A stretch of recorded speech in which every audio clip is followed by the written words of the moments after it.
Message आ रहे हैं कब आज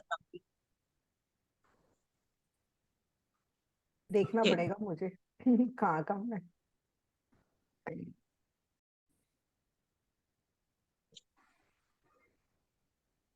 बोलो श्री प्राणनाथ प्यारी की जय।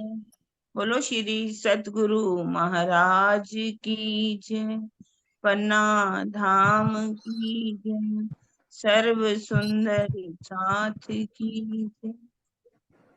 प्रथम लागू दो चरनी को धनिये न छुड़ायो खिन।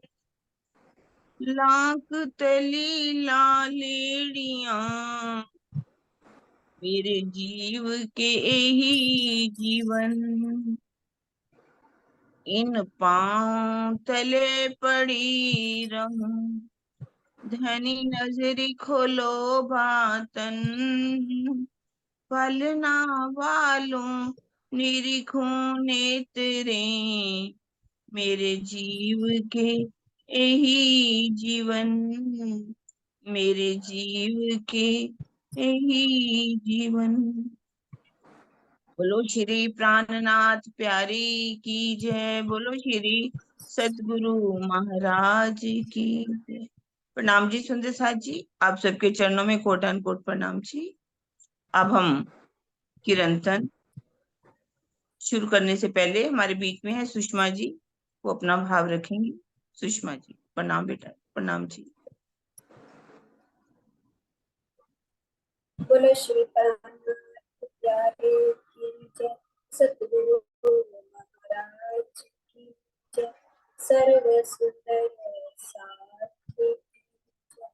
प्रणाम जी सुंदर साथी, आप सबके चरणों में मेरा कोटि कोटि प्रणाम। मैं कीर्तन प्रकरण 7 से अपना भाव रखती हूँ।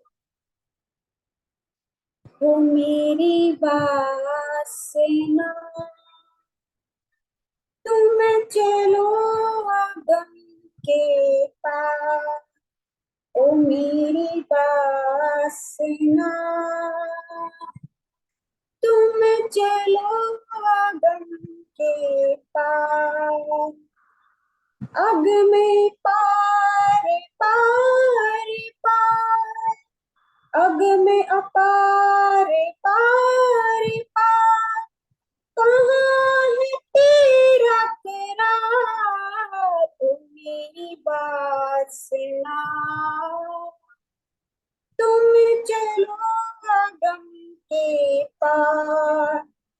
तू देख निज दरबार अपनो सुरता एहि संभार। ओ मेरी वासना तुम चलो आगम के पार। तू कहाँ दिखे न खेल में एक तो पड़ियो सब प्रतिबिंब। तू कहाँ दिखे न खेल में एक तो पड़ियो सब प्रतिबिंब। पर पंच पांच तत्व मिल। पर पंच पांच तत्व मिल। सब खेलत सूरत के संग। ओ मेरी वासना तुम चलो आगम के पार। ओ मेरी वासना तुम चलो आगम के पार।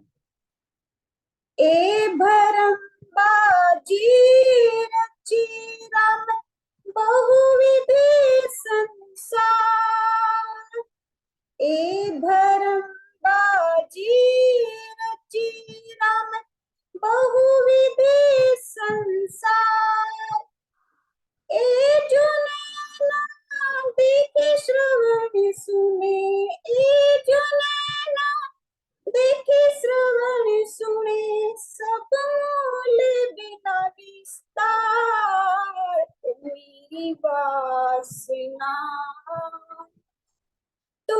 चलो अगम के पार, ओ मेरी वासना।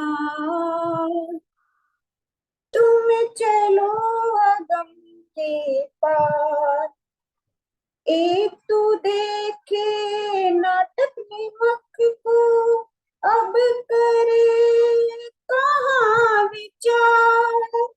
एक तू देख नाटक में मख को, अब करे कहाँ विचार।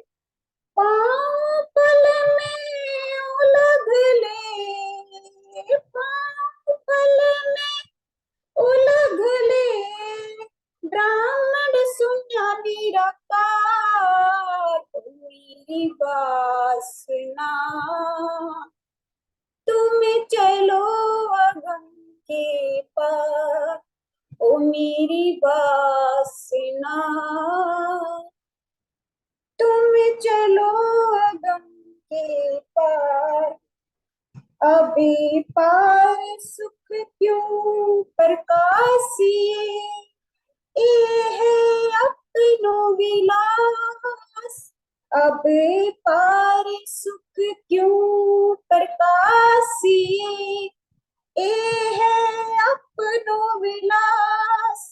श्री महमति मन सा मिट गई, श्री महमति मन सा मिट गई, सब सुपन की रियास, मेरी वासना।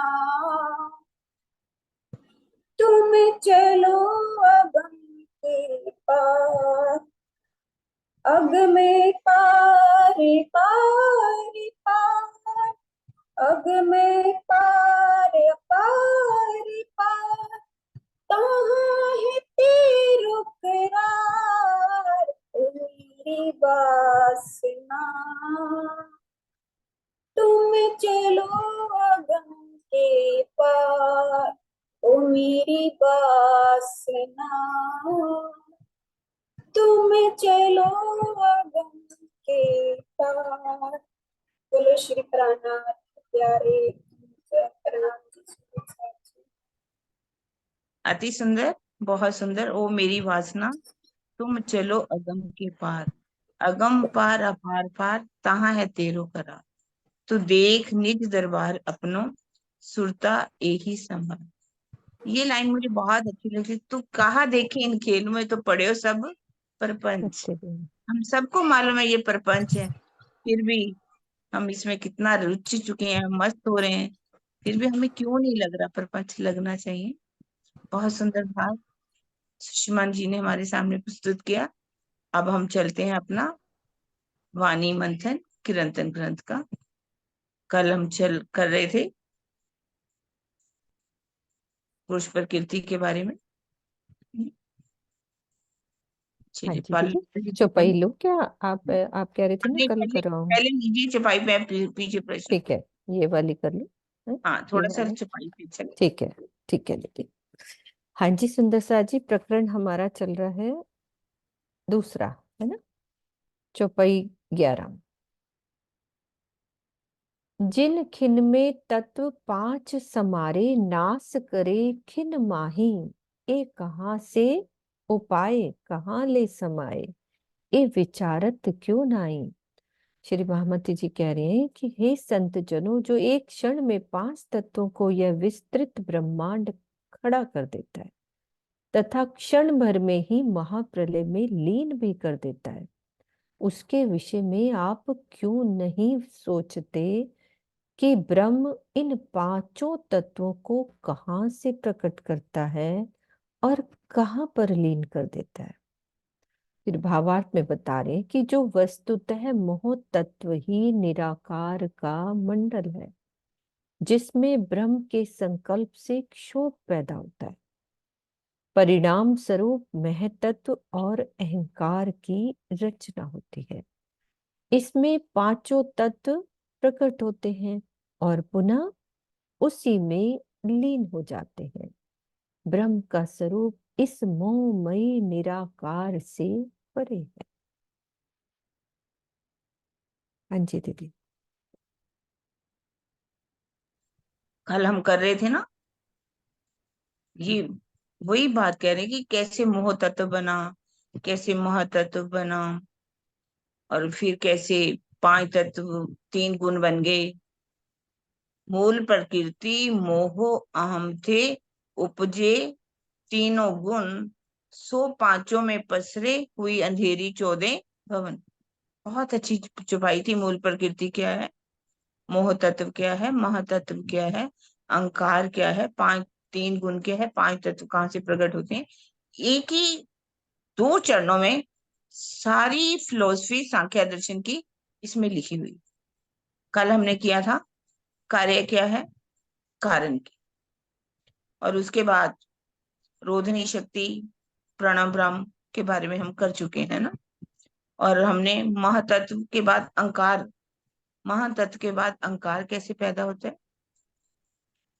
देखा जाए पैदा होना क्या, क्षण भर में ही, जैसे ही आदि नारायण का संकल्प होता है एको अहम बहुश्याम, पल भर में ही मोह तत्व के बाद महातत्व बन जाता है, अहंकार बन जाता है। 5 ज्ञान इंद्री, अभी पूछूंगी ये तो बाद में कैसे सब बन जाती है। तो इसके बाद जैसे अहंकार के बाद सुंदर साजी कितने गुण, और एक ही गुण से क्या क्या होता है, आप बताएंगे आप सुंदर साजी। हमने किया था मोह तत्व, जिसे प्रकृति भी कहा गया, पुरुष और प्रकृति। उसके बाद महतत्व से बुद्धि भी कहा गया, और उसके बाद अहंकार, अहंकार से क्या क्या बनता है बताइएगा हाँ सुषमा। जी सुंदर जी, खोल देती हूँ दीदी। सुषमा खोलो। जिसको भी आप चाहिए। जैसे प्रकृति से बताया उन्होंने, महतत्व की उत्पत्ति हुई और उससे फिर अहंकार बना। अहंकार से हमारे 3 गुण है, सत्य रज और तम। सतगुण में जैसे 5 ज्ञानेंद्रियां, 5 कर्मेंद्रियां और एक मन हुआ। और फिर ज्ञान तमो, इंद्रिय क्या नहीं, सुषमा अभी नहीं बताना, आगे का कोई और बताएगा। हाँ, एक एक ज्ञान करके जितना इंद्रिय, क्वेश्चन हाँ, बता रहे हैं उतना बोलो। कोई बात नहीं, उससे हम और भी सब सुंदर साथ को टाइम देंगे। 5 हमारी ज्ञान इंद्रियां क्या है, और 5 कर्म इंद्रियां कौन कौन सी है। हाँ जी प्रीति दीदी खोलो आप। प्रणाम जी दीदी। प्रणाम जी सभी सुंदर साथ जी। दीदी 5 ज्ञानेंद्रियां, आंख नाक कान मुंह और स्किन त्वचा, और 5 कर्मेंद्रियां, हाथ पैर वाक और गुदा और लिंग। वेरी गुड, बहुत अच्छा। प्रणाम जी।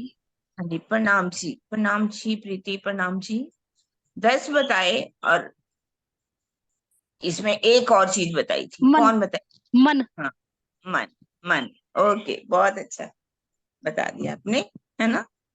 अच्छा, आप सुंदर सर जी, रजोगुण से क्या है, रजोगुण से क्या बनता है। और रजोगुण। कोई, और कोई, जी और कोई नहीं प्रीति, एक और मिनट सबको दीदी, सब ठीक है? अपना म्यूट करते जाएंगे, ठीक है। रजोगुण और कौन है, चलो चित्रा आप बोल लो। राम जी, रजोगुण जो राजसिक और तामसिक है ना, उसको गति देता है। हाँ, जी जी जी। तो अब हम कहेंगे तमोगुण से, तमोगुण से किस किस का प्रकटन होता है। शीतल दीदी। प्रणाम जी। तमोगुण से शब्द रस गंध स्पर्श, ये गुण उत्पन्न होते हैं, ये तत्व सीधे बनते हैं। शब्द स्पर्श रूप रस और गंध। हाँ जी। और उसके बाद पंचमहाभूत है जो आकाश वायु अग्नि, आकाश वायु अग्नि पृथ्वी जल, ये वेरी, 5 तत्व। बिल्कुल हाँ सीरियल जी। वाइज बताए अपनी शीतल, बहुत अच्छा। हाँ इस जी। तरह से इस ब्रह्मांड का सृजन हो जाता है ना। 5 तत्व सब बन जाते हैं, और पल में ही लीन भी हो जाते हैं। महाप्रलय होती है तो सब लीन हो जाते हैं। और सबका कहाँ पर है, ये सब एक ठौर माया सबलिक त्रैगुण की परातम, अगली क्लास जब लगेगी हमारे प्रवीण जी की, तो हम उनसे सीखेंगे, ठीक है, सुनेंगे वैसे। ये देखिए सुंदर साथ जी बहुत अच्छी तरह से, सतोगुण, सात्विक राजसिक और तामसिक। इसमें सारे अपने 11, 10, 21, वैसे 25 तत्व होते हैं। हाँ जी। और मानचित, बुद्धि, अहंकार और 25वां जीव। यहाँ पर उन्होंने 21 की बताया है ना, 21, 5, 5, 10, दीदी 11, 10। मेरा एक क्वेश्चन था दीदी, भाई ज्ञान इंद्रियां और कर्म इंद्रियां मतलब कि सात्विक में ये दोनों आती हैं, है ना? हाँ हाँ तो हाँ। ये मतलब ज्ञान इंद्रियां क्यों कहा इनको, और कर्म इंद्रियां ये क्यों कहा है? और एक मन है ना, मन तो पता है, जी, ठीक है। देखिए हाथ भी एक तरह से कर्म इंद्रिय है, पैर भी हम्म कर्म इंद्रिय, वचन भी हम्म कर्म इंद्रिय, लिंग और गुदा भी कर्म इंद्रिय। बाकी हम्म। जो आंख, नाक, कान, त्वचा, जीभा, ये तो ज्ञान देती है ना, ये ज्ञान की ज्ञान है ये। और ज्ञान को सा देती पंच तन्मात्रा, शब्द, स्पर्श, रूप, रस, गंध का। इसका ये हम इससे अनुभव करते हैं, शब्द बोलते हैं, स्पर्श करते हैं, हम्म, रूप देखते हैं, रस लेते हैं, गंध लेते हैं। इसलिए इसको हाँ। पंच तन्मात्राएं कहा गया। और 5 भूत तो हैं ही, 5 हम्म तत्व, है ना, पृथ्वी, जल, वायु, अग्नि, वायु और आकाश। ऊपर से लो या हम्म नीचे से, एक ही बात है ना। हो गया हम्म। ठीक। हाँ जी, हो गया चित्र? सुषमा, हाँ जी, आपका हो गया? हाँ बोलो चित्र। अब तुमने साथ जी को क्लियर हो गया ना अच्छी तरह से। हाँ जी, मुझे आंटी एक सवाल मैं ये पूछना चाह रही थी कि उन्होंने 24 बोले थे, तो जैसे ये 5 5 6 ये हो गए और इधर 5 5, तो ये बने हमारे 24 नहीं बने ना ये? ऊपर के अगर मिलाते हैं ना हम, प्रकृति को भी, महत्व को भी और अहंकार को भी, तो ये पूरा मिला के 24 बनता है और प्लस 25वां जीव। मैंने गलत अंडरस्टैंड किया या नहीं, कैसे ऐसा ये? है, ये जैसे 25 ऐसे होते हैं ना, इसमें मन भी कर दिया, मन, चित्त, बुद्धि, अहंकार, अंतस्करण आता है ना। अच्छा अच्छा। अंतस्करण में मन, चित्त, बुद्धि, अहंकार, और 25वां आता है जीव। जी अच्छा, तो वो अच्छा, मुझे लगा कि 24 नहीं बने, इसलिए मैं कंफ्यूज नहीं हो नहीं गई। नहीं, इससे कोई मतलब ऊपर वालों से नहीं है। ठीक है, मैं समझ गई। हाँ जी, ठीक है आंटी, नाम। सुषमा कुछ कह रहे हो? हाँ बोलो। जैसे उसमें कर्म इंद्रियों में लिखा हुआ है ना, वाक, गुदा, लिंग, ये किसे कहा गया है? पैर, हाथ को तो समझ नहीं आता। जिसमें जिसे मूत्र विसर्जन करते हैं, है ना। अच्छा। गुदा लिंग जिसमें है बुधा ना? कहते हैं ना, बुधा, लिंग, जेंट्स का जब मेल फीमेल, और वैसे जैसे हमारा गंदगी निकलती है, वो उसको कहते हैं बुधा। ठीक ठीक है है। ना। अनिल भैया। प्रणाम जी दीदी, प्रणाम जी। नाम से अनिल जी। ये 5 वायु भी आते हैं दीदी? 5 नहीं, इसमें प्राण कर्मेंद्रिय, वायु 5 नहीं ज्ञान। आते। नहीं, प्राण वायु नहीं आते इसमें। 5 5 तत्व में वायु। प्राण वायु नहीं आते। जी। हाँ जी, दीदी अभी क्रंदन बोल रही थी इसमें इसमें नहीं चौपाई, आते। यही थी ना, पांचों मिले पांचों में, चौपाई कुछ बोल रही थी अभी क्रंदन नहीं, में। वो तो छुपाई है, 5 मिले 5 में, वो तो 5 तत्व की बात है ना। जिम अच्छा जो कभी आगे चली, जिमी बैठी, जिमी माए, अच्छा, वो तो अलग है। तो मैं रू अपने ऐसे छोड़े, वो 5 मिले 5 में अलग चीज है। तो यहाँ पर हम्म। जो है 5 तत्व, 3 गुण सारे इसी में लीन हो जाते हैं ना, आदि हम्म नारायण के अंदर, प्रकृति।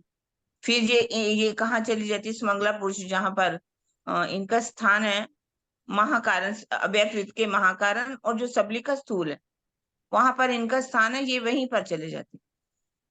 हम्म जहां से इनकी शक्ति आई, प्रणव ब्रह्म रोधनी शक्ति से, उसी में लीन हो गई, मतलब यह है कि ब्रह्मांड का लय हो जाता है।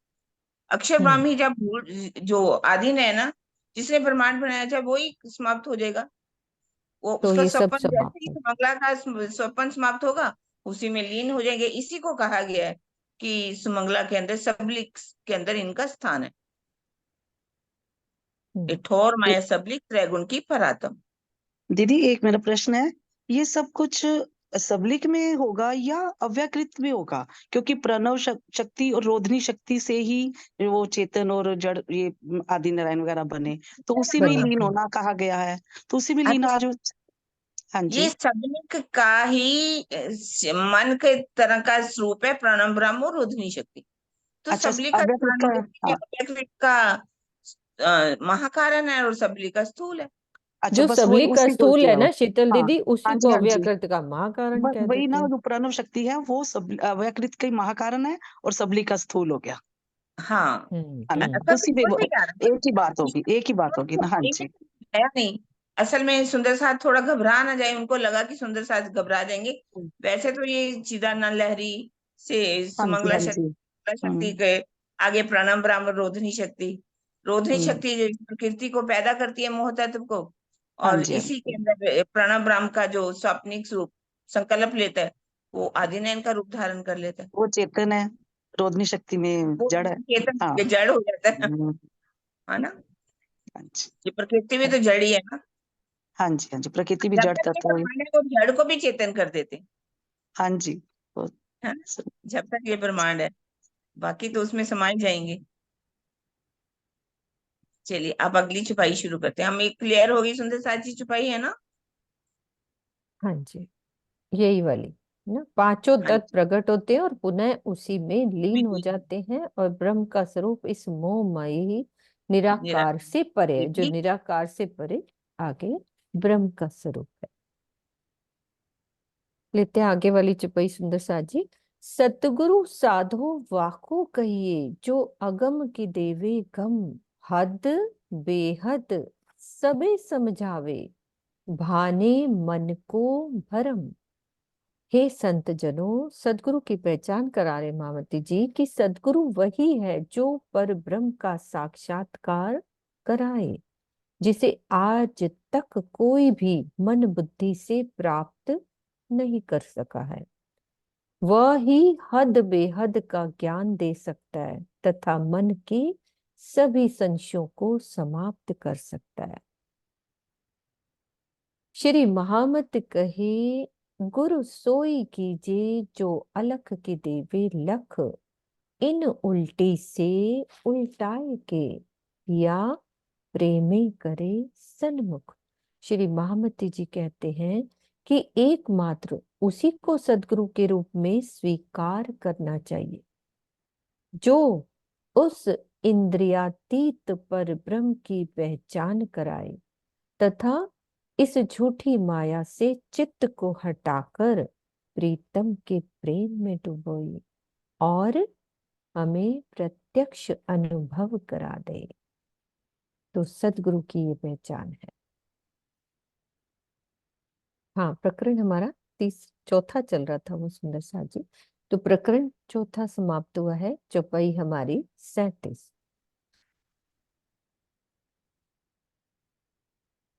प्रकरण 5, राग श्री केदारो। अब ये कीर्तन हमारा ठट्ठा नगर में श्री चिंतामणि जी को जागृत करने के लिए उतरा था, किंतु ये सिखापन हम सब सुंदर साथ के लिए। यदि चिंतामणि जी का वो थोड़ा सा मैटर दे दो आप, फिर आगे क्लियर हो जाए। जी, जब शिव जी सब ठट्ठा नगर में पहुंचते हैं तो वहां पर पता करते हैं कि कौन जहां पर है जिसको ज्ञान सुनाया जाए। तो सबने बताया कि यहाँ पर एक चिंतामणि जी जो कबीर पंथी हैं, जिनके 1000 शिष्य हैं, हम्म। वहां जाना चाहिए। तो शिव जी साहब सुंदर साथ को लेकर के चिंतामणि जी के यहाँ जाते हैं। वहां पर चिंतामणि जी को वो बहुत ही ज्यादा आदर सत्कार करते हैं। कहते कि आप अगर कहो तो मैं आपको ब्रह्म। आदि नारायण के दर्शन करवा सकता हूँ, शेषशाही नारायण के दर्शन करवा सकता हूँ, और अगर आप कहो तो चतुर्भुज रूप के भी दर्शन करवा सकता हूँ। आप जिसके भी दर्शन करना चाहो मैं आपको करवा सकता हूँ। अगर आप कहो तो मैं ये अनहद बाजे जो हैं उनको भी सुनवा सकता हूँ। मतलब उन्होंने ये बताया कि शून्य के अंदर आप कहो तो जो अनहद बाजे की बाजें सुनाई देती है मैं आपको सुना सकता हूँ। चतुर्भुज स्वरूप जो विष्णु भगवान है उनका भी मैं दर्शन करवा सकता हूँ, क्योंकि उनका भी दर्शन किया जा सकता है। जैसे कि मूर्धा ज्योति सिद्ध दर्शनम, मतलब जहाँ ध्यान लगाया जाता है, ध्यान लगा करके आज्ञा चक्र में, तो आप जिसका चाहो दर्शन कर सकते हो। रामचंद्र जी का कर सकते हो, कृष्ण जी का कर सकते हो, हनुमान जी का कर सकते हो, देवियों का दर्शन कर सकते हो। किसी का भी चाहो, गणेश जी का भी दर्शन कर सकते हो। सिद्ध जितने भी पुरुष हुए हैं उनका आप दर्शन कर सकते हो। चतुर्भुज स्वरूप का भी मैं दर्शन करा सकता हूँ। तब उन्होंने कहा नहीं, मुझे तो कुछ आध्यात्मिक संपदा चाहिए मुझे उस पर। तो फिर उन्होंने चर्चा किस पर की? हीरा थे कौड़ी थे, हीरा भैया, हीरा थे भैया लाल, आधा भक्त कबीर है, पूरा भक्त कमाल। क्योंकि वो किसको कह रहे थे? कबीर जी को आधा भक्त कह रहे थे, और उनका जो बेटा था कबीर जी, कमाल, कमाल को पूरा भक्त कह रहे थे। तो उन्होंने उसके बारे में पूरा बताया, कबीर कहाँ पंच वासनाओं में आते हैं, और कहाँ कमाल जो माया का दास है, आप उसको पूरा भक्त कह रहे हो। फिर उनको एक पलक से गंग जो निकसी हो गया 34 पानी, 3 पानी दो पर बढ़ापे, दरिया लहर समानी।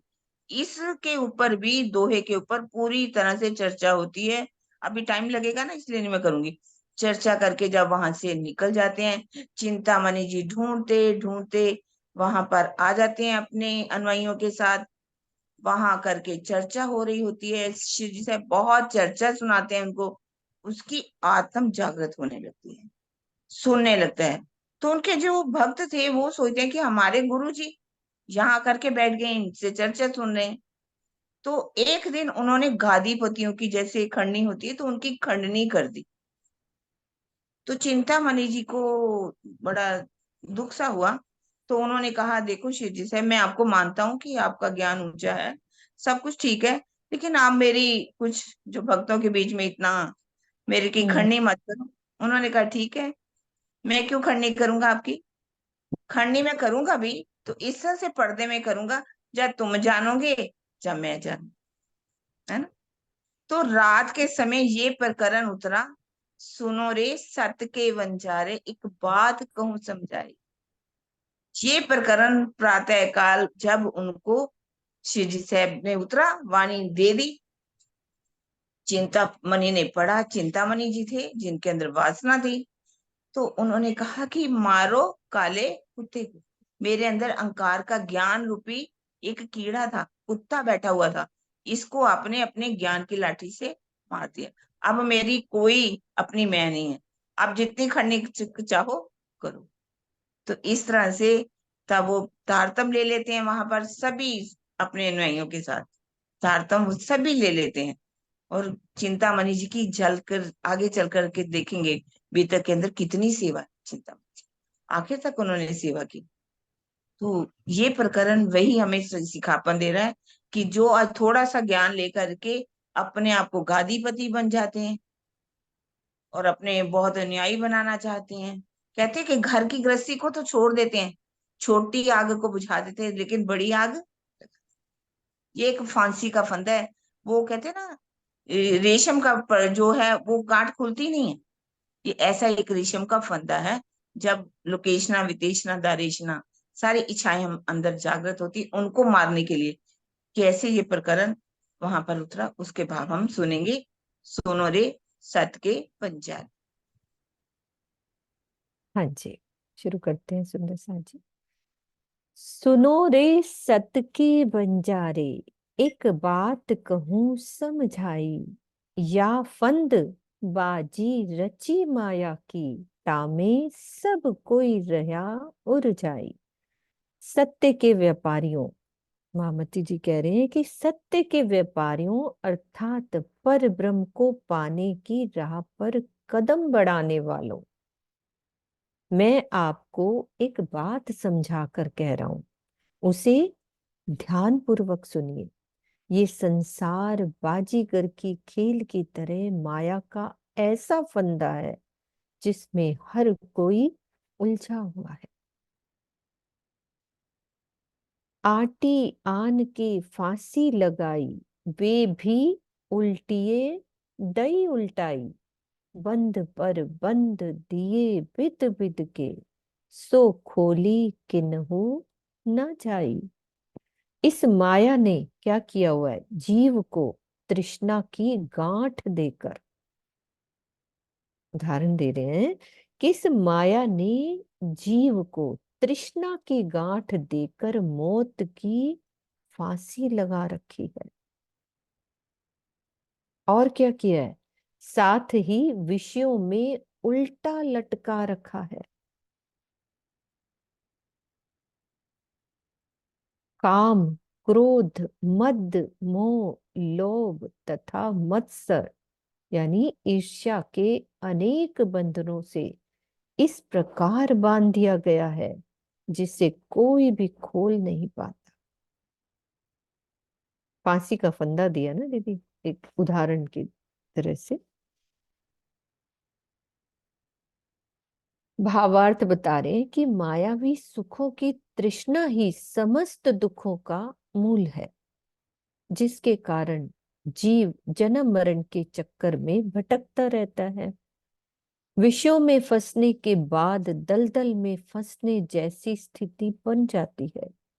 इसीलिए इसे उल्टा लटकाने के प्रसंग में कहा गया है। तृष्णा से काम, क्रोध आदि षड विकार उत्पन्न होते हैं, जिनके बंधनों में जीव फंसा रहता है। इस चौपाई में माया के द्वारा जीव को फांसी के बंधन में डालने का प्रसंग है, पर ब्रह्म के द्वारा नहीं।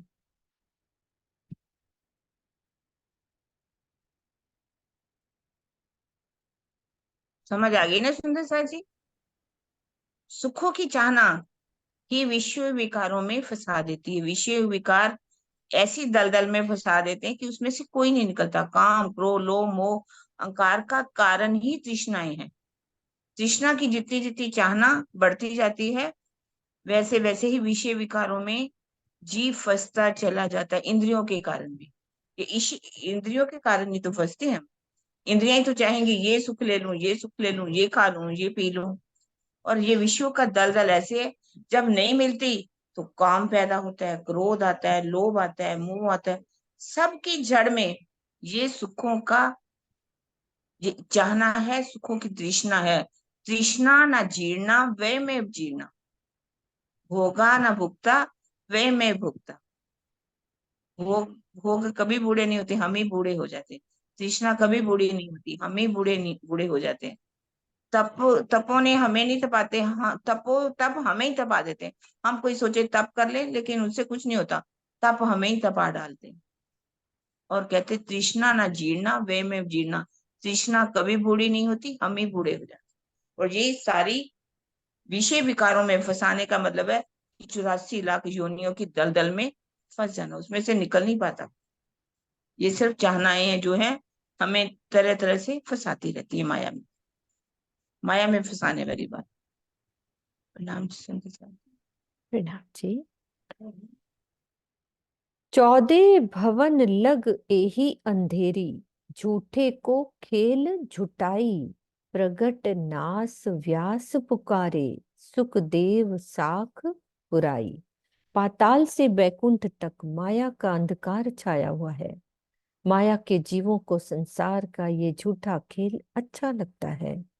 वेद व्यास जी ने स्पष्ट रूप से इन 14 लोकों का महाप्रलय में नाश होना लिखा है, तथा सुखदेव जी ने भी ऐसी ही साक्षी दी है कि महाप्रलय में ये 14 लोक का सबका नाश हो जाएगा। लोक लाज मर्यादा छोड़ी, तब ज्ञान पदवी पाई, एक आग जो छोटी बुझाई, दूजी त्यों दूजी मोटी लगाई।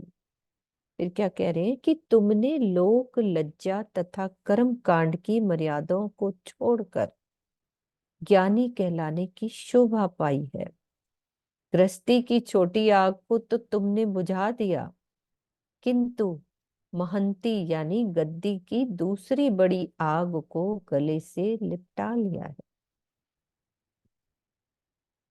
अब गृहस्थ जीवन में समझा रहे हैं भावार्थ में कि जो गृहस्थ जीवन में सामाजिक मर्यादाओं तथा धर्म के नाम पर होने वाले कर्म कांडों का पालन करना पड़ता है। सच्चा विरक्त और ज्ञानी वही है जो इन सब का परित्याग कर दे।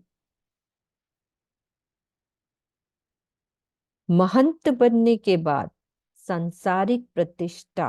पहले तो इन्होंने गृहस्थ के लिए बताया कि क्या करना चाहिए, अब उसके बाद कह रहे हैं कि महंत बनने के बाद सांसारिक प्रतिष्ठा एवं शिष्यों की संख्या बढ़ाने का मोह और अधिक बढ़ जाता है। जो गृहस्थी की जिम्मेदारियों से भी अधिक बंधन वाला होता है, इसे ही बड़ी आग कहा गया है।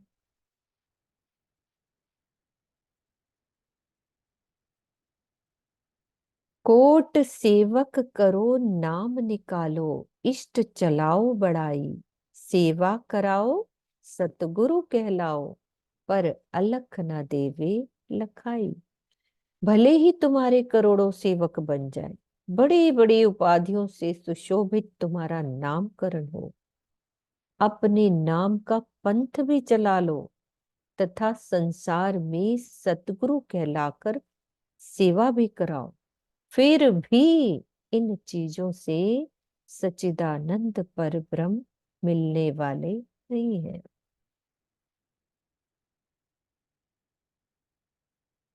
अब छोड़ो रे मान गुमान ज्ञान को, एही खाड बड़ी भाई, एक डारी त्यों दूजी भी डारो, जलाए देओ चतुराई।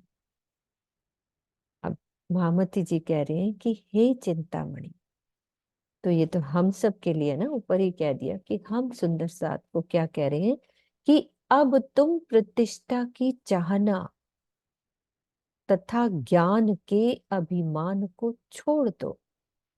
छोड़ो रे मान गुमान ज्ञान को, ये बहुत बड़ी खाई है। जिस प्रकार तुमने गृहस्थी के मोह को तो छोड़ दिया है, उसी प्रकार अपने शिष्यों में मान मर्यादा की भावना को भी छोड़ दो। उस प्रीतम को पाने के लिए अपनी बुद्धि की चतुराई को भी जलाकर राख कर दो।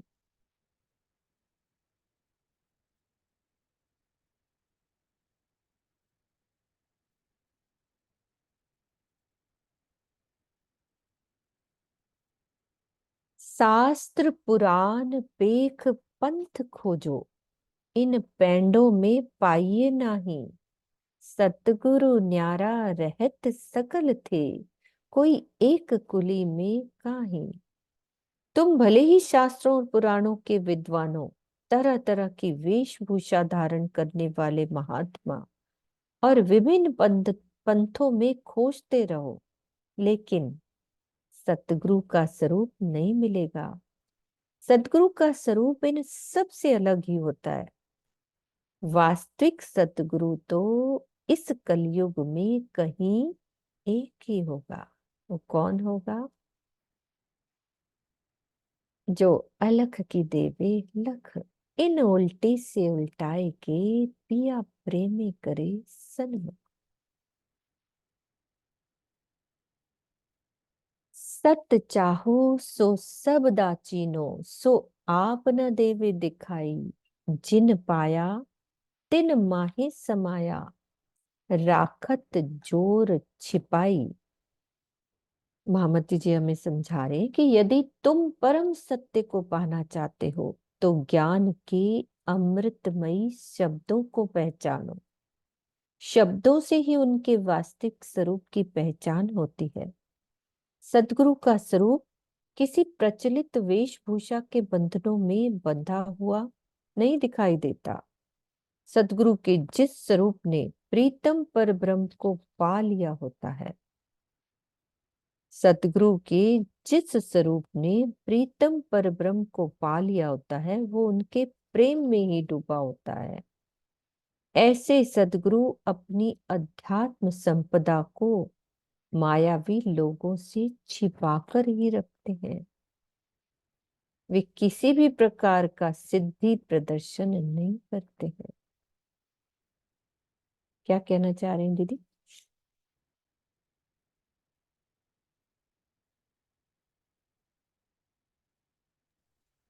सतगुरु की पहचान बता रहे हैं। उनकी पहचान किससे आप कर पाओगे? शब्दों से। आपको समझ है उनके शब्द जो हैं, उनकी जो वाणी है, उनके जो वाक है, वे कहाँ पहुंचा रहे हैं? क्या इसी शर्वरमान की बात कर रहे हैं, जागे बेहद की बात कर रहे हैं, जागे अक्षरातीत उस पार ब्रह्म परम धाम की बात करा रहे हैं? और सदगुरु तो वास्तव में वही होता है जिसने उस पार ब्रह्म को पा लिया होता है, उस प्रेम में डूब गया होता है। और ऐसे जो सदगुरु होते हैं वो दिखावा नहीं करते, अपने नाम के आगे 108, 1008, श्री श्री अनंता श्री विभूषित श्री के नाम नहीं लगाते। उनको इन चीजों से कुछ लेना देना नहीं है, और ना ही वो किसी प्रकार का सिद्धियां चमत्कार के करके दिखाते। आजकल की दुनिया क्या चाहती है? कहाँ जाके भीड़ लगती है? जहाँ सिद्धि प्रदर्शन होता है। अब बागेश्वर धाम को लोग पागल हो गए, क्यों? सिद्धि प्रदर्शन ही तो है वहां पर। कोई आपके जीव कल्याण के लिए, कोई आत्म कल्याण के लिए आपको कोई आध्यात्मिक ज्ञान की संपदा मिलती है, वहां पर नहीं, लेकिन सिद्धि प्रदर्शन है, तो आज वहां पर भीड़ लगी हुई। तो इन चीजों को नहीं देखना चाहिए। हमें वो देखना है कि वो हमें पहचान कहाँ की करा रहे हैं। क्या हमारे जीव को भवसागर से पार करवा रहे हैं?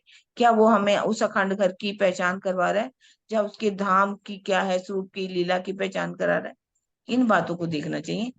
उसी को ही अपना सदगुरु बनाना चाहिए। और उसकी पहचान सिर्फ हमें शब्दों से हो सकती है। शब्द पहचान कराते हैं। कोई वेशभूषा पंथ पैंडे से पहचान नहीं होती। पंथ पैंडों में वो होते ही नहीं।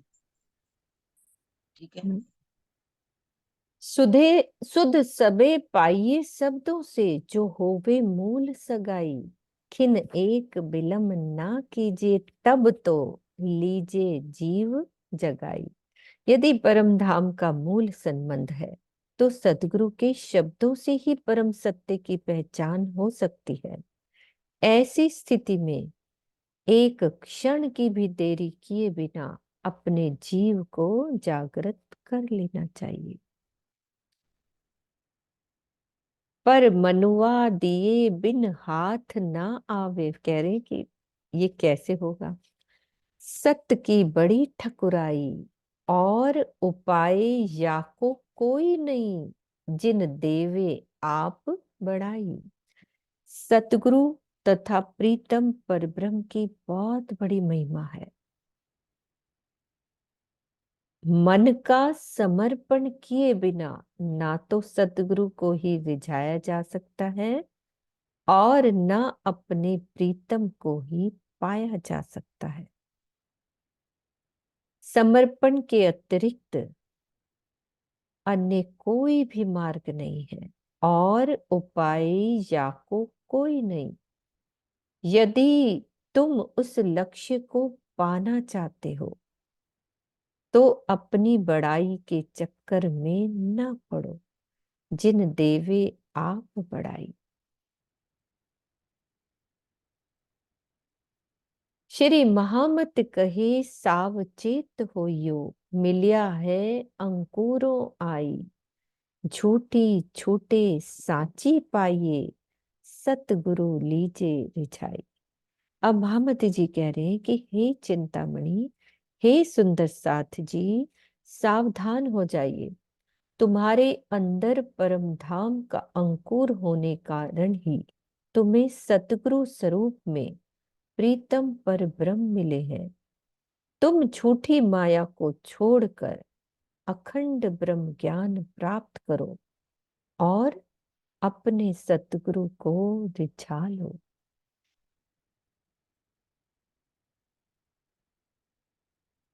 चलें दीदी आगे। प्रकरण 5, चौपाई हमारी 48। अभी टाइम है? हाँ जी, हाँ जी, है ना। मतलब ठीक कुछ है। और आगे। हम्म। अब प्रकरण 6 शुरू हो रहा है। सुंदर साथ जी, राग गौड़ी। भाई रे बेहद के बंजारे, तुम देखो रे मनुए का खेल। ए सब आग बिना दिया जले, याको रुई न बाती तेल। तो ये भी दीदी उस वक्त ही उतरे होंगे, ये वाला किरंतन। हाँ जी, हाँ जी। बताया नहीं, लेकिन ये उधर ही उतरे हैं। ठीक है। बेहद की राह पर चलने वाले भाइयों, मन के इस विचित्र खेल को देखो। इस खेल में ऐसा दीपक जल रहा है, ना तो इसमें ज्योति है, ना रुई की बत्ती है, और ना तेल है। ये सब आग बिना दिया जले। ये जो संसार है ना, अक्षर मन, ब्रह्म के मन अव्याकृत का स्वप्न है। सुंदर सा जी वही चीज आ रही है, दोबारा रिपीट हो रही है, अच्छे से समझते हैं कि संसार बना कैसे है। अक्षरातीत के मन अव्याकृत का स्वप्न है। अव्याकृत का भी स्वप्न है। उनका स्वाप्निक स्वरूप, यानी कि जो सपने में स्वरूप बना, उसको क्या कहते हैं? आदि नारायण है। अब आदि नारायण के संकल्प से क्या हुआ? एको होम बहु श्याम से क्या होता है? असंख्य ब्रह्मांड प्रकट होते हैं। उन ब्रह्मांडों के जीव भी आदि नारायण की चेतना के प्रतिबिंबित रूप होते हैं। उनके हृदय में जो ज्ञान रूपी दीपक जलता है, फिर जीव के दिल में जो ज्ञान रूपी दीपक जलता है, उसमें अक्षरातीत के प्रति अटूट श्रद्धा रूपी रुई की बाती नहीं होती है। अखंड प्रेम रूपी तेल भी नहीं होता है। इसीलिए उस दीपक से परमधाम के ज्ञान का प्रकाश नहीं होता है। कितना अच्छे से समझा दे।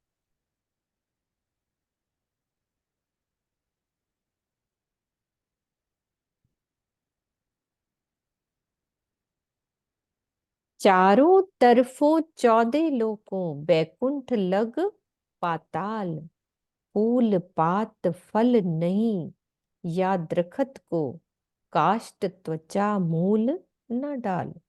पाताल से लेकर बैकुंठ तक 14 लोक का ये ब्रह्मांड भी एक ऐसा स्वप्नमयी वृक्ष है, जिसमें चारों तरफ कहीं भी खोजने पर ना तो उसकी डालियां दिखाई पड़ती हैं, ना फल, ना फूल, पत्ते, लकड़ियां, छाल, और ना ही कहीं जड़ दिखाई देता है।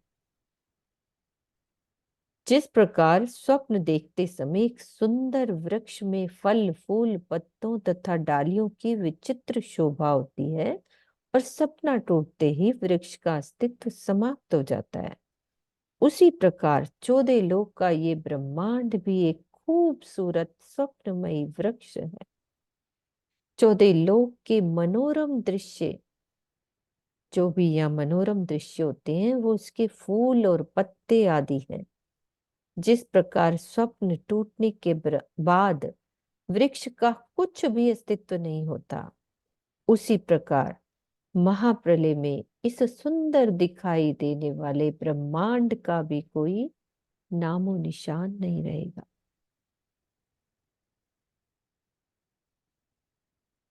देत दिखाई तत्व पांचों, मिल रचियो ब्रह्मांड, जिनसे उपजे सो कछुए नाई, आप न पोते पिंड। ये जो सारा ब्रह्मांड हमें 5 तत्वों का बना हुआ दिखाई दे रहा है, जिस निराकार से ये पांचों तत्व उत्पन्न हुए हैं, उसका स्वयं भी कुछ भी रूप नहीं है। उसका कुछ, वो निराकारी है, उसका अपना ही रूप नहीं है, तो पांचों तत्व का क्या रूप हो?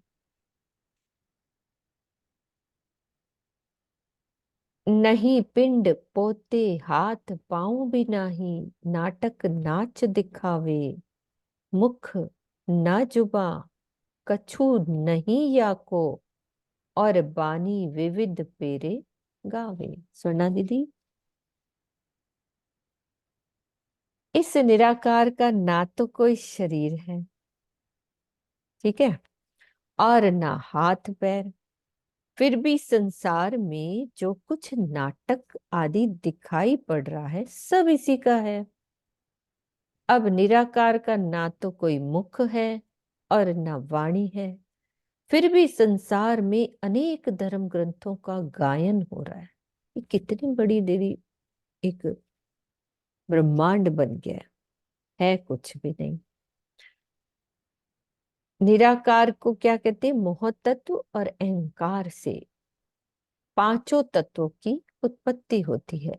इन्हीं पांचों तत्व से सभी प्राणियों के शरीर बनते हैं और इनके अंदर चेतना किसकी होती है? उसी आदि नारायण का प्रतिबिंब है, जिनका प्रकटन मोह तत्व में ही होता है। इस प्रकार सृष्टि में दिखाई पड़ने वाले सभी क्रियाकलापों का आधार क्या है? वो निराकार ही है, जिसका ना कोई रूप है, ना रंग है, हाथ पैर मुख या वाणी नहीं है। वस्तुतः निराकार ही साकार रूप में परिवर्तित होकर सारे कार्य कर रहा है।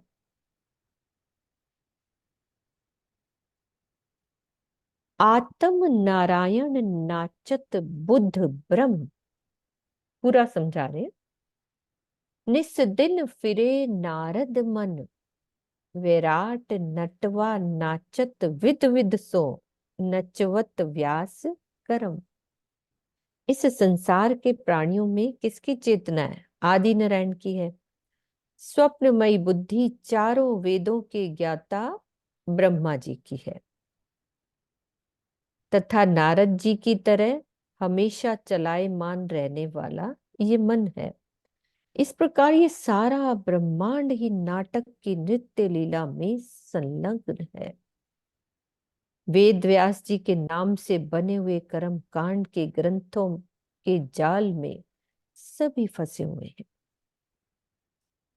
भावार्थ में बता रहे हैं कि जो जीव की बुद्धि को ब्रह्मा जी की बुद्धि कहने का आशय ये है कि ब्रह्मा जी ब्रह्मांड में सर्वोपरि ज्ञानी है। मन को नारद कहने का भाव क्या है?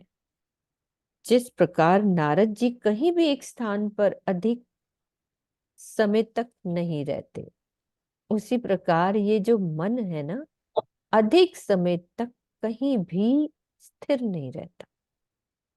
पौराणिक लोगों ने कर्मकांड के ग्रंथ वेद व्यास जी के नाम से बनाए हैं, इसीलिए इस प्रसंग में उनका नाम आया है।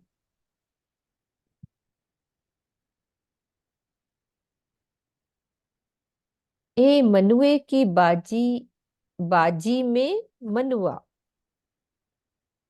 जुदे जुदे खेल खिलावे, बरना बरन खेलत सब ऐसे, नए नए स्वांग बनावे। अब और समझा रहे कि जो अक्षर ब्रह्म के मन अव्याकृत के सापनिक रूप कौन है? आदि नारायण।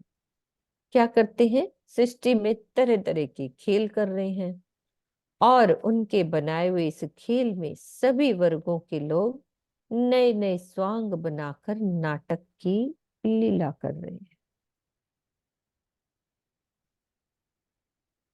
पार ब्रह्म तो पूरन एक है, ये तो अनेक परमेश्वर कहावे, अनेक पंथ शब्द सब जुदे जुदे, और सब कोई शास्त्र बुलावे।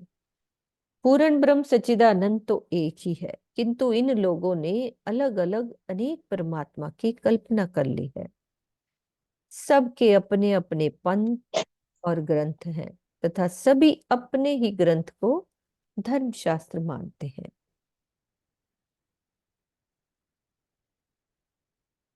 रब्द करे औरन को निंदे, आपको आप बढ़ावे, ज्ञान कथे गुण गाए आपके, हो कार मचावे। फिर क्या कह रहे हैं कि ये जो लोग हैं दूसरों की निंदा करते हैं और अपने मुख से अपने को सबसे श्रेष्ठ मानते हैं। इस प्रकार आपस में हमेशा ही लड़ते झगड़ते रहते हैं। ज्ञान की बातें कहकर तथा अपनी महिमा सुनाकर ऊंची आवाज में जय जयकार करवाते।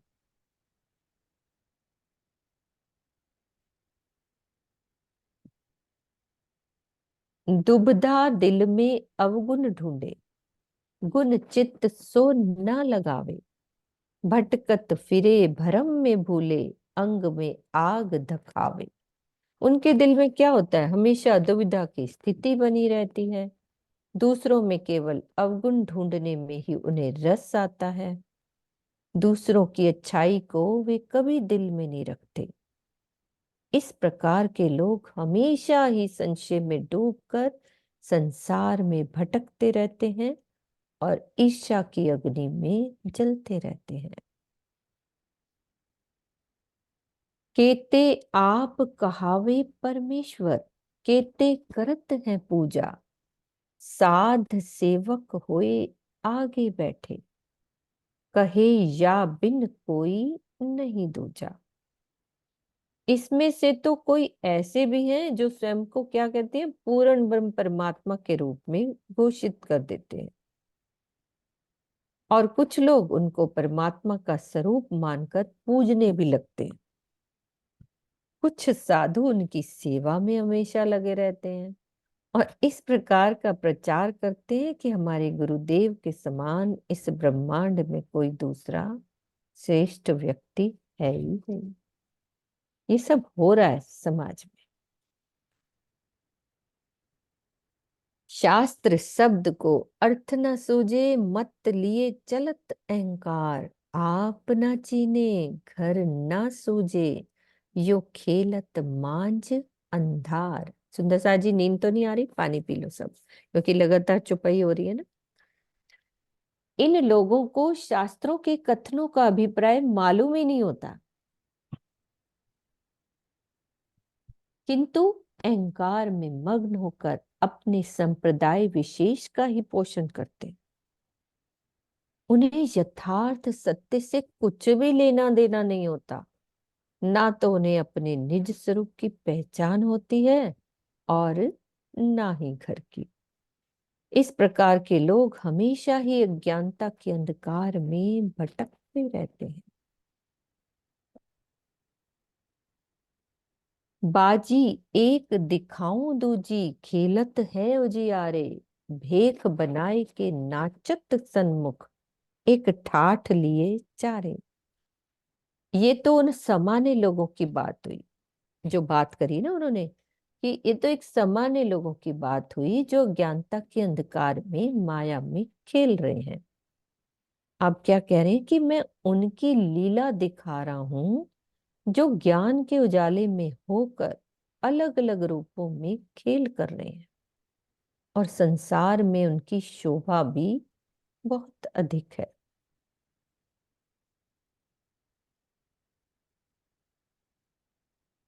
क्या मतलब दीदी? एक तो उन्होंने उनकी बात बताई और दूसरी, अब मैं उनकी लीला दिखा रहा हूं जो ज्ञान के उजाले में होकर अलग अलग रूपों में खेल कर रहे हैं, और संसार में उनकी शोभा भी बहुत अधिक है। सभी अपना अपना ज्ञान तो सुना ही रहे हैं, ऐसा तो नहीं है कि ज्ञान नहीं है सबको। अपनी अपनी शोभा भी उनकी बहुत अधिक है। आज मत देखे ना, जो बहुत बड़े बड़े, चाहे स्वामी नारायण मत है या और भी कई मत है, तो इनको ज्ञान की भी सुनाते हैं उजाले में, खेल ही खिला रहे हैं ना सबको। और दुनिया में इनकी प्रसिद्धि भी है, प्रतिष्ठा भी बहुत है। तो उन्हीं के बारे में बता रहा है कि अब मैं उनके बारे में, इनके अंदर कौन सी बुद्धि है, ज्ञान तो है पर कौन सा ज्ञान है, इसके कौन बारे सा में। ज्ञान है? आत्म विष्णु नाचत बुद्ध सनत जी, गोकुल गृयो शिव मन, करम सुखदेव नाचत नचवत, गावत प्रकट वचन। अब उनमें वो बता रहे हैं कि इनमें प्रमुख है, जो ऊपर की बात कही ना, कि स्वयं विष्णु भगवान तथा अत्यधिक तीक्ष्ण प्रतिभा वाले सनक, सनंदन, सनातन और सनत कुमार, अखंड ब्रिज लीला को अपने हृदय में बसाने वाले भगवान शिव भी हैं। प्रेम में डूबकर कर्मों के बंधन से मुक्त होने का उपदेश देने वाले सुखदेव जी भी इस खेल में हैं। जो बात करी ना अभी, उनके बता रहे हैं, जो दूसरों को भी अपने राह पर चलने के लिए प्रेरित करते हैं। ऐसा भागवत आदि ग्रंथों में स्पष्ट रूप से लिखा है। जो सनक सनंदन, ये कौन है दीदी? ये ब्रह्मा जी के मानसिक पुत्र है। अच्छा, ब्रह्मा जी का नाम पंचवासनाओं में नहीं आता, लेकिन इनका नाम आता है सनक सनंदन, सनातन और संत कुमार। ये चारों में जब छोटे थे बिल्कुल, मतलब है तो ये भी सांकल्पिक। तो इनके पिताजी ने कहा, ब्रह्मा जी ने, जाओ जा करके वृद्धि करो, ज्ञान को प्राप्त करो, मतलब तप करो। उन्होंने कहा आपका जो पहला है बात हम नहीं मानेंगे, लेकिन दूसरी बात हम मानेंगे, हम तप करेंगे, जा करके ज्ञान प्राप्त करेंगे। यही सनक अच्छा। सनंदन सनातन संत कुमार है। ये भी तीक्ष्ण बुद्धि वाले हैं ना, विष्णु भगवान को भी कहा गया। और अखंड हम्म। ब्रिज की लीला को हृदय में बसाने वाले भगवान शिव, शिव जी शिव ने जी। भी कितना तप किया, और वो भी कहाँ की लीला में मगन रहते हैं, ब्रिज में, जो ब्रिज और रास की लीलाओं में। तो हम्म। उन्हीं की बात करें। और प्रेम में सबसे डूबने वाले कौन है? सुखदेव जी भी इस सुखदेव खेल में जी। आएंगे, है ना। और जो हम्म। दूसरों को भी प्रेम में, भागवत के अनुसार जो ब्रिज और रास की लीलाएं अखंड है, उन राह पर चलने के लिए प्रेरित करती हैं। तो हम्म। इनके कहा कि ये जो है इस खेल में सबसे ज्यादा तीक्ष्ण बुद्धि वाले माने गए। विष्णु हम्म। भगवान, चारों सनक सनंदन सनातन और संत कुमार, हम्म। शिव और सुखदेव जी। सुखदेव जी, जबकि ये वैसे सब कभी कभी नाम आ जाता है ना। कबीर पंचभाषणों जी। में ज्यादा नाम आ रहे हैं, पंचभाषणों के नाम। अनिल जी क्या कह हम्म। रहे हैं? हाँ जी, अनिल खोल जी, दिया दीदी। प्रणाम जी सुंदर साथ जी। तो दीदी ब्रह्मा जी का नाम क्यों नहीं आता? उनके पुत्रों का ब्रह्मा जी आता है को तो अहंकार ब्रह्मा जी। था। ब्रह्मा जी को अहंकार था अपने चार वेदों का, हाँ, आता है ना, इनकार था। इनके कारण उनको नाम नहीं आता। सिर्फ नाम ही नहीं आता है इनके बेटों का। शायद या ये बात तो नहीं होगी कि वो ब्रज में आने से पहले परमात्मा ने उनको उन्होंने ज्ञान तो दिया, तो लेकिन वो उन्होंने मान अभिमान था ना, उन्होंने परीक्षा ले ली। अभिमान था। ब्रह्मा जी ने, जिन्होंने कहा जाता है कि पहले जब वो गर्भ में थे तो वहां पर कारागर की उन्होंने तप किए, परिक्रमा की, लेकिन बाद में अहंकार होने के कारण उन्होंने परीक्षा लेनी चाहिए उन्हीं जी की। तो ब्रह्मा जी का नाम नहीं आता, इसलिए उनके पुत्रों का नाम आता है। सनक सनक चार पांच वासनाओं के अंदर। कभी पंचवासना। ज्ञान का अहंकार नहीं करना चाहिए, कितना भी ज्ञान क्यों ना हो जाए। देख लो, उनका नाम ही नहीं आया ना। नहीं आता। हाँ, ब्रह्मा विष्णु महेश, देखो विष्णु का आ गया, महेश का आ गया, शिव जी का जो भी है, हाँ ब्रह्मा जी का नाम नहीं आया। किरण जी एक चीज बताइए, ये जो जी। सुखदेव जी ने 5 प्रकरण लिखे कृष्ण वो रास लीला वाले, हाँ जी। ये प्रतिबिंब की लीला वाले का लिखा है या जो केवल ब्रह्म वाली इस लीला का लिखा? भले ही बात सुनो, है तो उसका प्रतिबिंब का, है तो सबली के अंदर जो खांड लीलाएं उन्हीं का ही प्रतिबिंब है ना। हाँ, नहीं है तो मतलब जो उन्हीं की तरह। नहीं जो ये वाली थी ना, गोलोक वाली लीला, मैं वो वाली समझ गई। रास। देखिए, प्रतिबिंब की लीला का उन्होंने वर्णन किया, पर कहा जाता है कि यदि ये जहाँ अव्यक्त ऋतु ब्रह्म के अंदर, महाकारण के अंदर ये लीलाएं अखंड है ना, इनका प्रतिबिंब पड़ता है यहाँ पर। हाँ, हाँ, वेद उन्हीं ऋचाओं में। लीलाओं का वर्णन किया है उन्होंने, हाँ, अखंड की वेद लीलाओं में। ऋचाओं वाले। अच्छा, अखंड वही जो की नूरी लीलाओं में। तन, जो हाँ नूरी जी। तन वाला उन्हीं की। अच्छा, हाँ मतलब आगे वाला तो वो जा नहीं सकते थे, तो वो खुद ही यहीं थे, है ना, हाँ जी। हाँ इधर ही जी। अखंड हुए हैं। जी। ये दिमाग में आ रहा था। हाँ जी। प्रणाम। प्रणाम सुंदर सा जी, टाइम हो गया मेरा। ठीक है, मीनू यही दीदी, चुप है। हाँ जी भैया। हाँ मैंने जी भैया, आपको बोल। कुछ भेजा है, देख लो तो सही। 1 मिनट, मैं खोल रही हूँ। सुंदर सा जी, ये खोल के अपन चुपाई इधर किरण आएंगे। माता का ही है। 1 सेकेंड।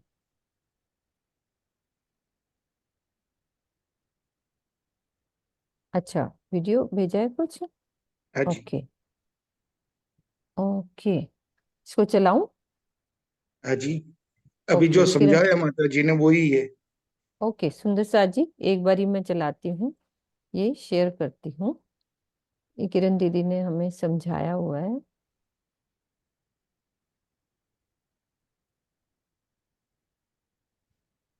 अवस्थाओं को छोड़ देता है, प्रेम में डूब जाता है, प्रेम में डूब करके वो परमहंस की अवस्था को प्राप्त कर लेता है।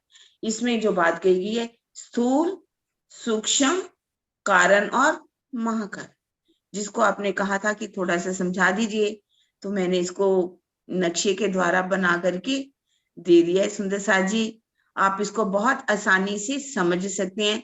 स्थूल किसे कहा गया है, सूक्ष्म किसे कहा गया है, कारण किसे कहा गया है और महाकारण किसे कहा गया है। इसमें अवस्था ऐसी होती है, पंच जो विदेही अवस्था भी मानी जाती है। विदेही अवस्था में पंच भूमिकाओं तक तो पहुंचते हैं, जिसमें मन, चित्त, बुद्धि, अहंकार सब काम करना बंद हो जाता है, लेकिन जीव जो है वो उस अवस्था में नहीं पहुंच पाता, उसको अभी अपना अस्तित्व दिखाई देता है। लेकिन इस निर्बीज से केवल्य अवस्था में सब आगे चलते चलते कैसे हमने हंस और परमहंस की अवस्था को प्राप्त करना है, ये मैंने स्थूल, सूक्ष्म कारण और महाकारण के बारे में बता दिया। किसी सुंदर साथ को ना समझ आई तो फिर भी आप पूछ सकते हैं। हमारे इतने प्यारे सुंदर साथ जी जो बहुत अच्छी तरह से इतना सुंदर वर्णन कर। हाँ जी सुंदर साथ जी, ये भी वीडियो है तो ये भी चला देती हूँ मैं। महाकारण को समझेंगे। स्थूल क्या है, इसमें स्थूल क्या है, जैसे कि एक बॉडी है और उसमें क्या क्या होता है, 5 तत्व होते हैं। 5 तत्व, पृथ्वी, जल, अग्नि, वायु और आकाश। ये 25 तत्वों का बना हुआ हमारा शरीर है। और उसमें फिर है हमारी ज्ञान इंद्रियां होती हैं, 5 ज्ञान इंद्रियां, जैसे कि आंख, कान, नाक, मुख और त्वचा।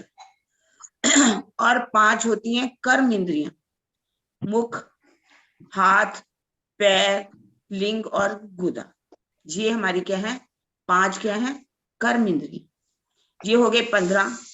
और इनका ज्ञान क्या मिलता है हमें, जिसे कहते हैं पंच तन मात्राएं, शब्द, स्पर्श, रूप, रस और गंध। 20 हो गए। और एक होता है हमारा अंतःस्करण।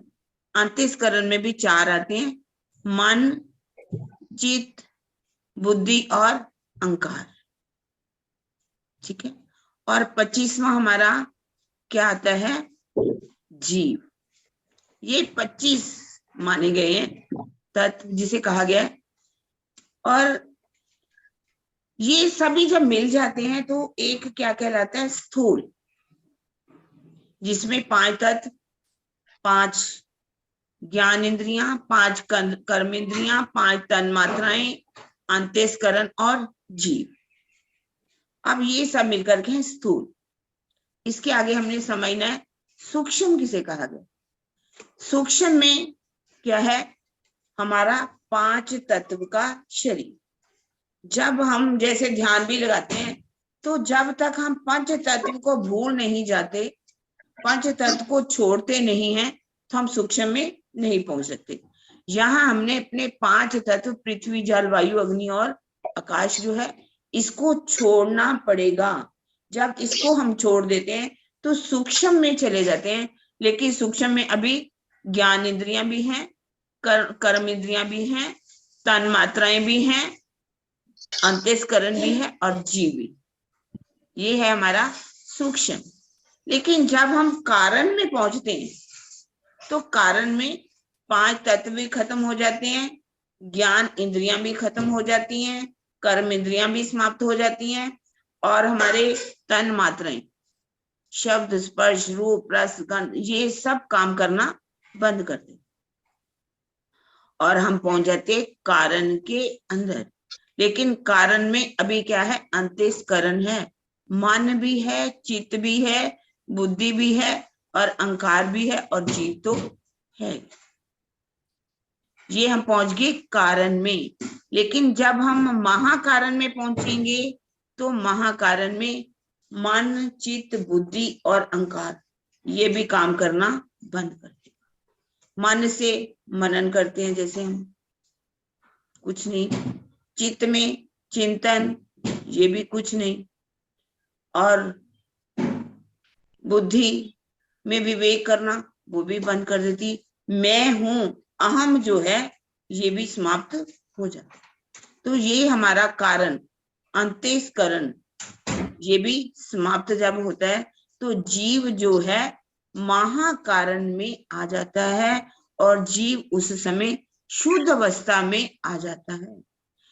ये हंस की अवस्था होती है, लेकिन इसके बाद जब उसमें प्रेम भरना शुरू होता है, प्रेम, तो वो किस में आ जाते? परमहंस की अवस्था जिसे कही गई है, परमहंस की अवस्था।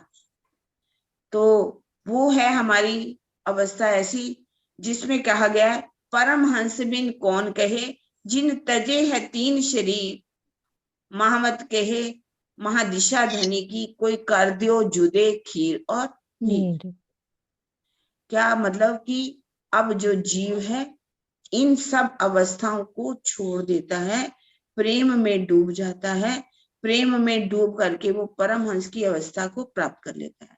इसमें जो बात कही गई है, स्थूल, सूक्ष्म, कारण और महाकारण, जिसको आपने कहा था कि थोड़ा सा समझा दीजिए, तो मैंने इसको नक्शे के द्वारा बना करके दे दिया है। सुंदर साथ जी, आप इसको बहुत आसानी से समझ सकते हैं। स्थूल किसे कहा गया है, सूक्ष्म किसे कहा गया?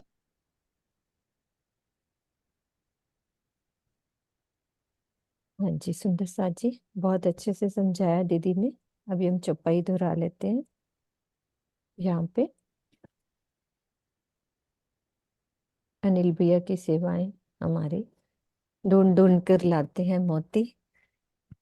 आत्म विष्णु नाचत बुद्ध सनत जी, गोकुल ग्रयो शिव मन करम सुखदेव नाचत नचवत, गावत प्रकट वचन, गावत प्रकट वचन। बोलो श्री प्राणनाथ प्यारे की जय, सद्गुरु महाराज की जय, पन्ना धाम की जय। प्रणाम जी सुंदर।